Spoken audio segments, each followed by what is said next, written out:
Chick-Siris is a professor, an assistant professor of history at Wilfrid Laurier University, and she joins us this morning. Professor Chick-Siris, how important do you believe it is for people now a century removed, or nearly a century removed from the First World War, to pause today to remember?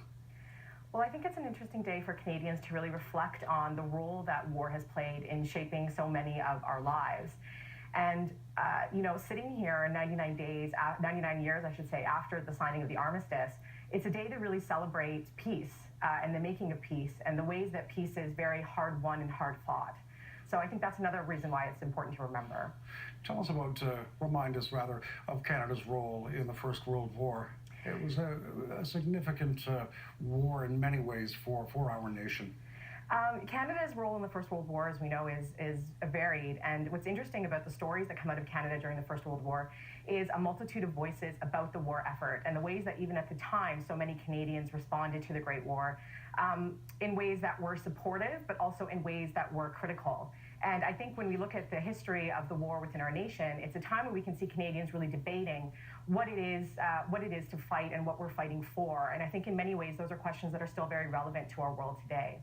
It's interesting, too, that Canada's early entry into the war, fighting alongside British troops, because we were part of the Commonwealth and remained part of the Commonwealth. The United States entered the First World War much later, as it did in the Second World War.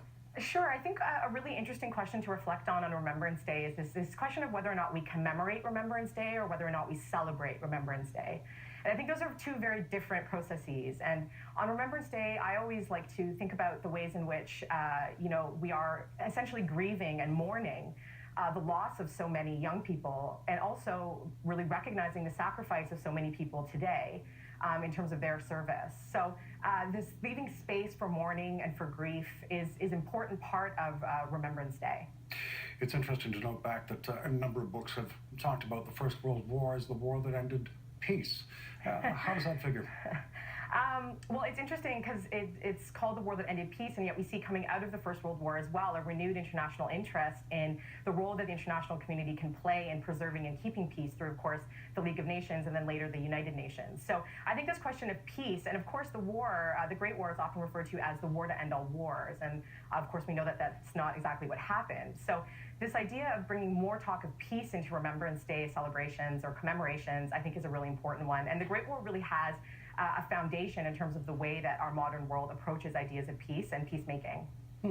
Well, that's an interesting point. The 30 or 40 seconds that I have left, just to quickly tell us about those lessons that the First World War may teach us today as we enjoy these decades of peace now that may be threatened by a greater threat of war, it seems, these days. Well, I'm not sure we really are, so much in a great moment of peace. If we're looking at sort of the Canadian forces, of course, we're coming out of a combat mission that was longer than the Great Wars together in Afghanistan. So I think there's this interesting moment on Remembrance Day to reflect on the ways in which conflict and combat are by no means only in the past. And in fact, they're very much present-day issues for many veterans and their families.